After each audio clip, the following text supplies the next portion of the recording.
I'm sitting here today with Lorna Snowdon, with an O-N at the end. Yeah, she is here today to fill us in on the interest that she has generated on the internet.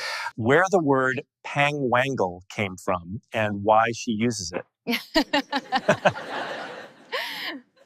Hi, Lorna. I'm Brandon, and I'm really glad that you've agreed to this interview because there has been a lot of curiosity about who you are and how all these crazy things keep happening to you.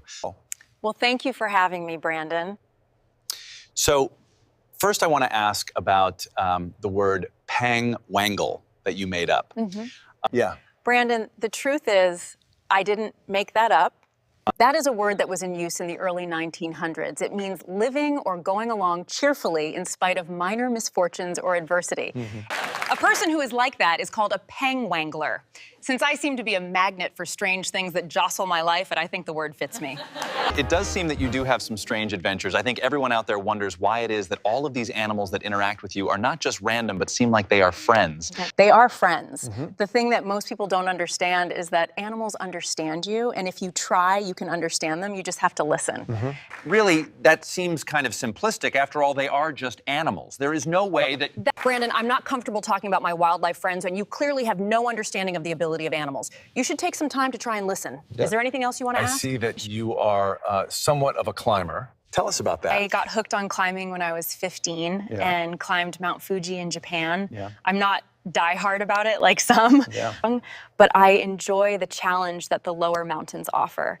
In fact, I'm going to Japan this summer to climb Fuji again. What about sailing? I see that you are a sailor.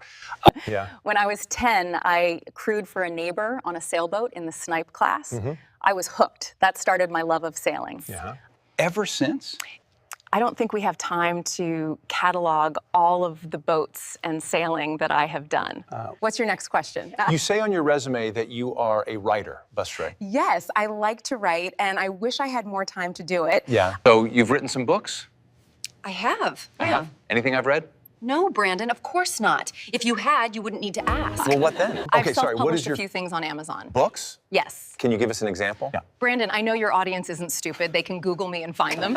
Okay, sorry, what is your favorite? The favorite thing I have ever written is a short story. I wrote it as an assignment for a writing class I was taking. It is funny, quirky, stupid, peculiar, and weird, like my life. What's it about? That is what makes it so strange and probably not something that your audience would like. The assignment from the teacher was that it had to be a story about sci-fi, furry, and noir. Furry? That means the characters have to be animals. Well, since you have such a connection, that must have made it easy. If writing was easy, everyone would be doing it. What's it called? What's it called? Samantha Spade, P.I. Sam Spade was a well-known noir detective. The story has noir overtones, and the lead is a cat clone named Samantha Spade. Weird. Yes, not for everyone. I see also that you are a pilot. That's pretty impressive. Do you have a plane? No, I don't. If I want to fly, I have to rent. Where do you fly when you can? It depends on why and where I'm flying. In addition to my license, I have an instrument rating, a glider rating, and a hang glider license. A hang glider license? Yes, I started in... I'm sorry, but my producer is telling me that our time is up and we will have to cut this off. Okay, well, thank you for having me, Brandon. Thank you, Lorna Snowdon, and I hope we will be able to continue this at a later date. You heard it here first, folks. Lorna Snowdon, pangwangler.